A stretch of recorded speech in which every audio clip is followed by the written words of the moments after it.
Hello everyone! I'm Rebecca and welcome back to my channel. Today I'm going to show you how to get dressed in the 19-teens, like this circa 1912 garment that I made based off of a Butterick pattern, Butterick 6093. I have links to the videos where I made this dress down in the description below. Part of this video is that we are going to do our hair in the 19-teen style. That will be the first part of the video. If you're not interested in a hair tutorial, you can skip to this timestamp. Let's get dressed! We're going to start with hair. So this first part of this video is going to be a 19-teens hair demo tutorial, and it's quite an easy hairstyle if you have curly hair. Unfortunately, if you don't have curly hair, you are going to have to set your hair in curls first. They don't have to be neat. In fact, they should be messy and irregular curls like this, which is why finally us frizzy-haired curly girls get our day with the 19-teens and also the earlier times in the Edwardian period. But again, those of you with straight hair, I do apologize. Go curl your hair, come back, watch the rest of this video.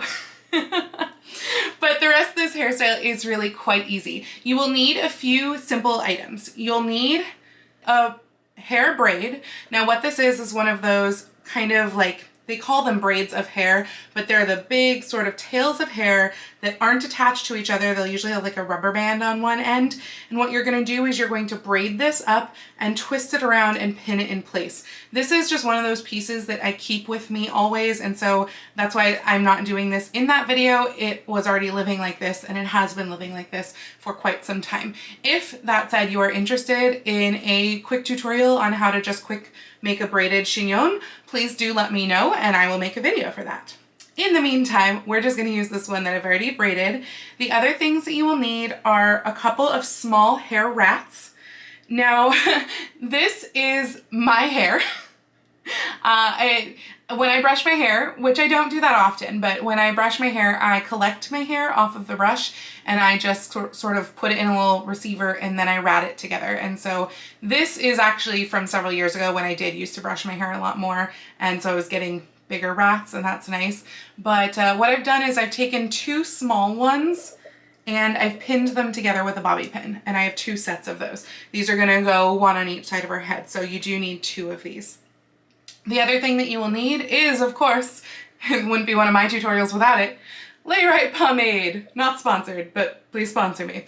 I love Layright pomade. I have a link to it in the description. Highly, highly recommend it. I use this in basically every hairstyle, and in fact, I frequently use it in my modern hair as well. You are going to need a teasing brush, preferably one that has a little fine point on this end, but definitely the teasing brush itself. And you are going to need bobby pins, or a lot of bobby pins. And if you have them, this is going to be much easier with a sort of large wig pin or hairpin, this sort of thing, which I will link to down below. These are super, super handy, and they're really great for putting on these. Oh, and also if your hair is really curly, I do have one with me, I don't know if I'm gonna use it, but you may also want a straightening iron just to kind of help smooth your hair in the front. Mine's doing this weird like 1920s S-curve thing here in the front, and I'm not sure that I want that.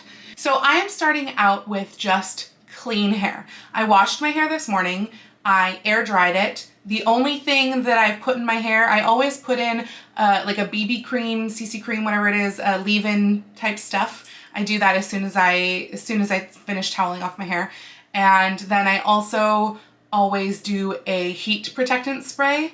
And I will leave links to both of those in the description that I use, but I do that just no matter what I'm doing with my hair. Both of those always go on my hair because I want to protect my hair and make it healthy, especially because I don't cut it very often. And I do tend to use heat fairly often. So once you do all that, you're gonna want that curly base. So again, straight haired friends, go curl your hair, come back. And once you have the curly base, then you can get started. You're gonna take your pomade. You just want a little bit because you just want to kind of help it keep smooth. So I've just got that much on my finger, and I'm going to rub that in my fingers and use that just on really the front sections of my hair. I do have a mirror here, so I apologize if I'm a looking at the mirror sometimes. You don't want to get too much because you don't want it to be heavy. I need a little bit more for the other side. This probably will also help to kind of define your curls a little, which is not bad.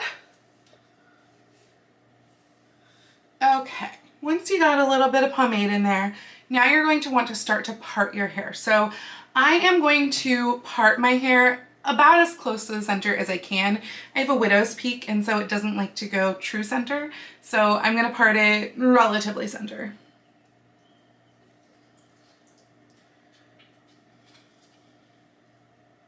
Thanks, sweet sweets. All right, we have parted our hair. Now we're going to want to kind of part it again, but really you're sectioning out the front bit of your hair. So I am just going to take kind of this front area. I might need to add a little bit more to that, but I want this front area down, and we will do that on both sides, but I'm going to start with just this side. And what we're going to do now is brush this bit a little. This is where if it's too curly, you can use this time to smooth it a little, but you do want some wave in there. So don't go super straight on this. I'm gonna add a little bit to my hair here. Okay, I have very thin hair in front, so this is what I've wound up with. I've put a little bit more into that section. And now we are going to tease this. Just a little. Then you are going to take one of your little hair rat sections and you're going to put that right kind of over where that part is so that this front section will pull over the hair rat. Take a couple of your bobby pins.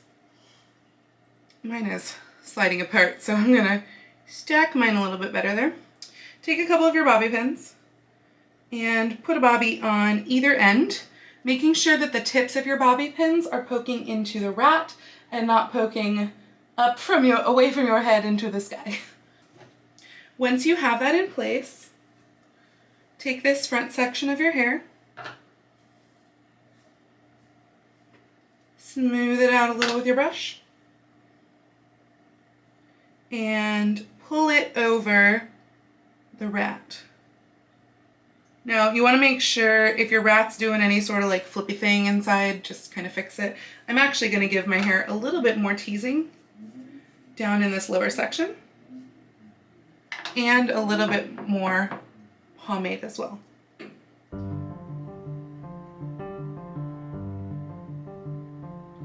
There we go. And now you can pin that in place with a couple of bobby pins. Always make sure to cross your bobby pins when you are pinning things in place like this.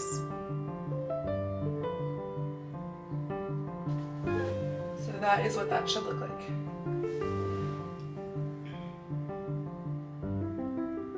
Now we're going to do the same thing on the other side.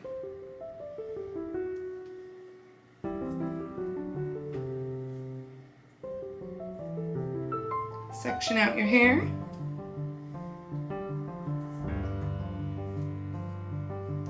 Tease.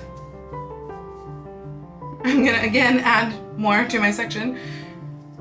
Tease that too.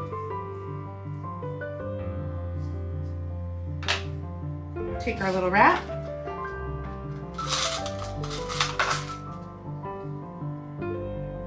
Put it in place. These rats are, by the way, quite kind of off to the side here.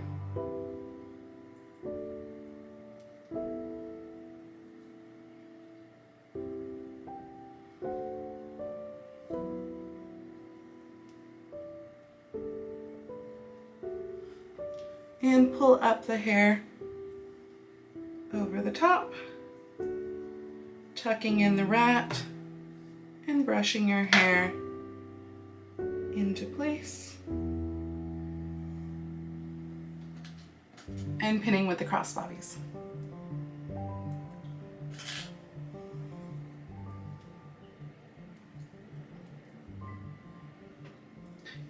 Now we're going to move on to the back part of our hair. The very first thing that you want to do is you want to give yourself a pin curl base. Really, you probably only need about one pin curl to make your hairpiece secure. So you're gonna take a piece of hair, making sure that it is not attached to any of the hair that was brought back. You're gonna take a piece of hair from kind of just past the crown of your head. You don't want it to be too high because in Edwardian buns it's a little lower on your head, but you want it to be where the top of this is going to plug into, basically. And you are going to twist that around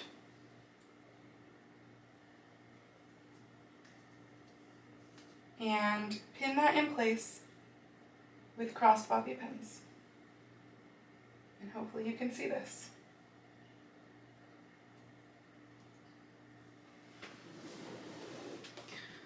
Now take your hair, the rest of your hair, and just kind of get it out of the way.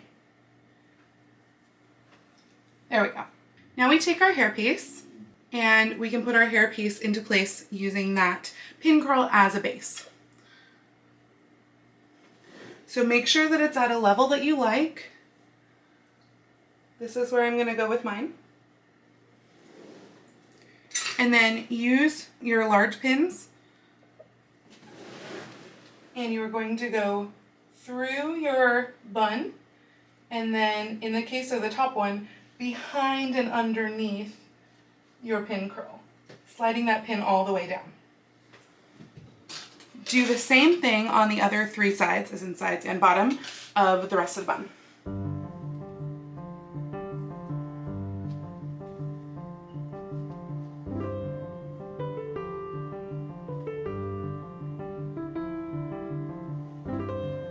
Make sure on your sides that you avoid the hair that has been pulled back, like avoid those bobby pins.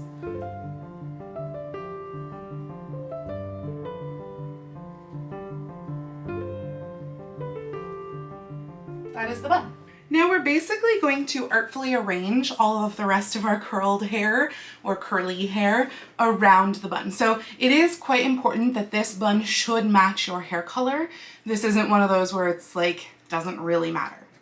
First, take the top section of the side of your hair and just pull a little bit of away. This is going to go around the top of the bun and hide the gap. So basically, I'm just pulling this up and over, and I'm leaving the little ends free, and I'm just sticking a pin into the top there. Then I'm going to do the same thing with the other side.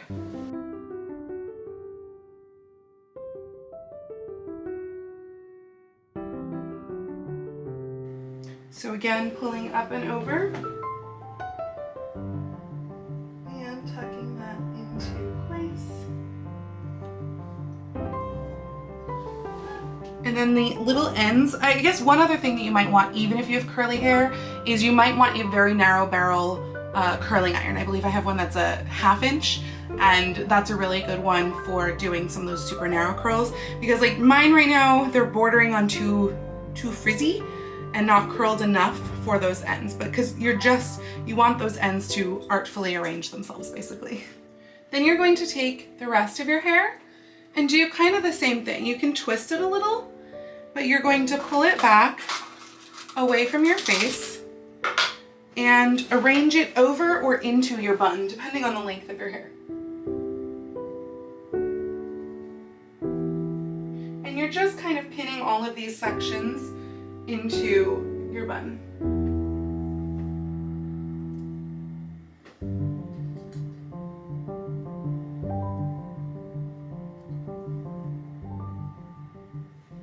And they should look pretty messy. That's one of the nice things, I guess, about Edwardian hair, is honestly the whole thing does look a little messy, and that's okay.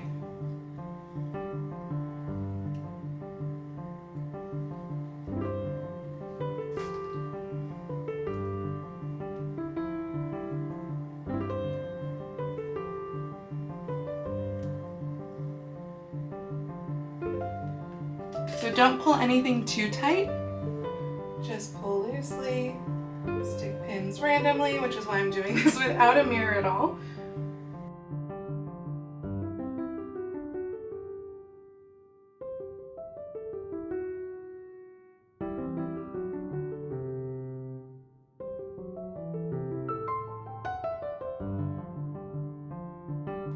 you have ends that are sticking off significantly like this, kind of tuck them in some places, because you want it to look poofed, but not like super messy.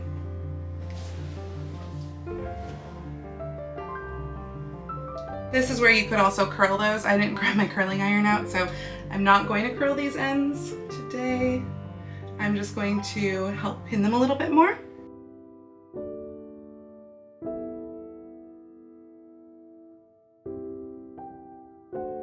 And hopefully once you've pinned in kind of like all of your ends, you will wind up with fairly artfully arranged hair. The other place where you might want to use that little curling iron is these little front sections right here.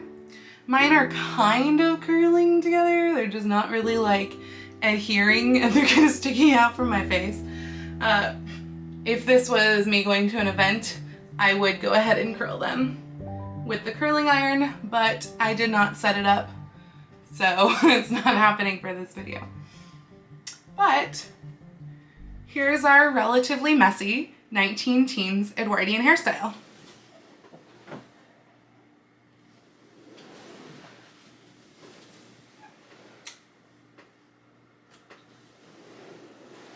Ta-da! Very, very easy.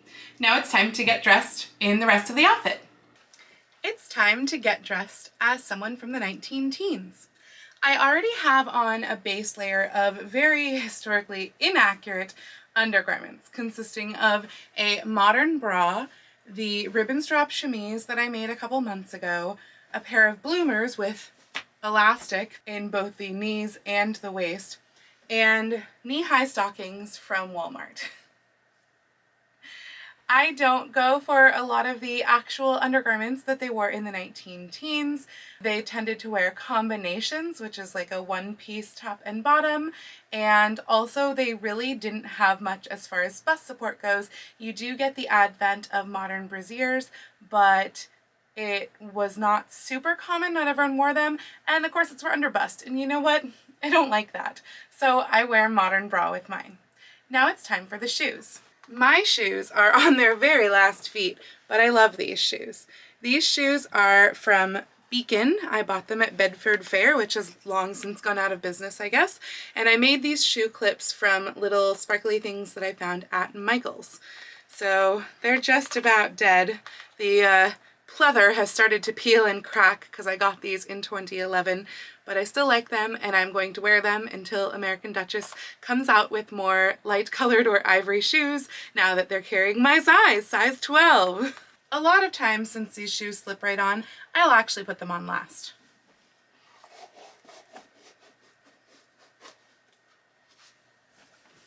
Now it's time for the corset. This is my 19-teens corset. I had a lot of questions about this corset from when I first started working on this dress. This corset is from a tutorial that Jen Thompson shared on her blog long, long ago. I will have to do up the busk in the mirror.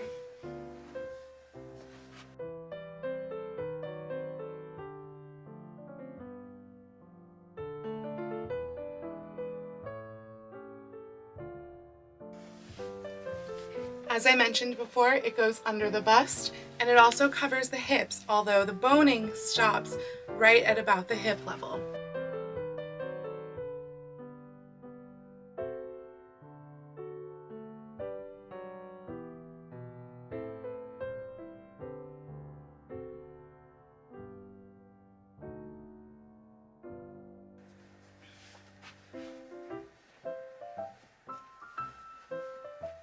You may right now be thinking, but how does one go to the bathroom in a corset that goes so low?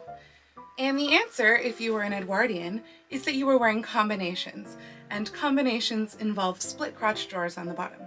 The answer, if you were me or anyone else in the modern day who is wearing separate bloomer undergarments that are going up to my waist, and I say bloomer because it is the costume sense of bloomer, not like Amelia Bloomer and the bloomer garment.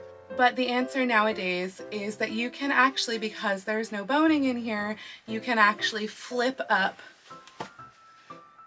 the corset. There is some boning in the back, but it's not enough that prevents you from flipping it up. Now that we have the corset on, it's time for the next layer. that would be the princess slip. Princess slips are an all-in-one garment consisting of both basically a corset cover and a petticoat all together. My princess slip was again made in a cheating method, and it doesn't actually open at the waist, so it is a little bit difficult to pull it on.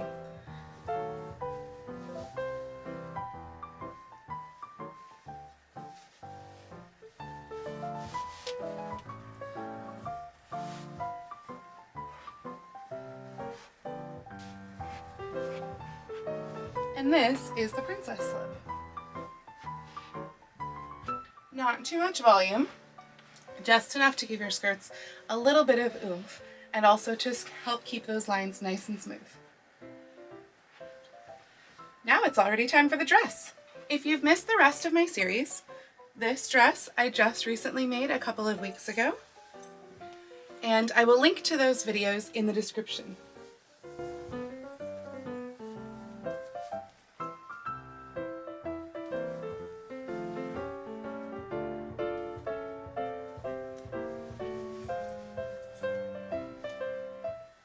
This dress has a lot of closures.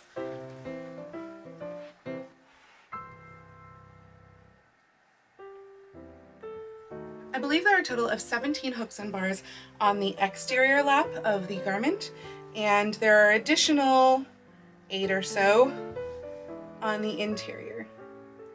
So the interior closes center front. This is a sateen liner.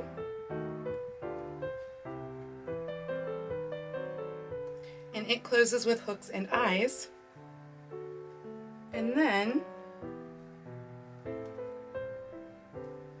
the exterior closes over that.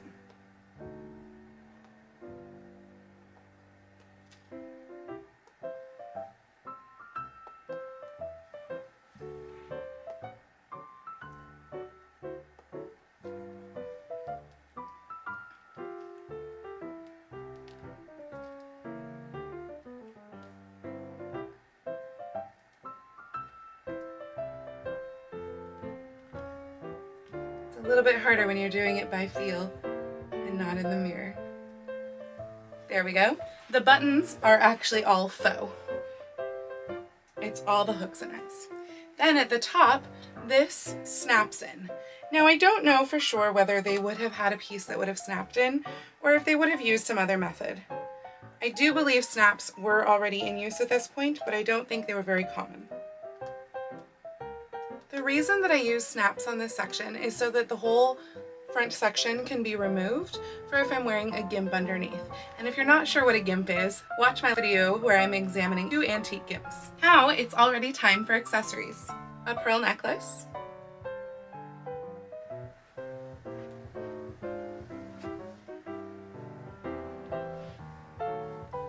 a belt made to match the dress. This belt closes with hooks and bars.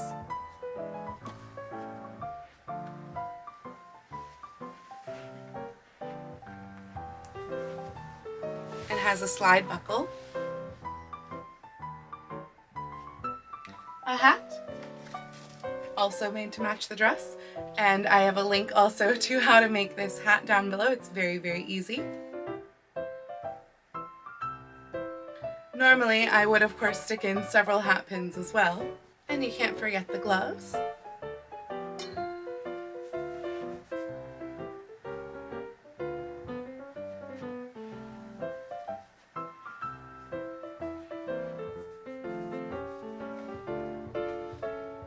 And a reticule.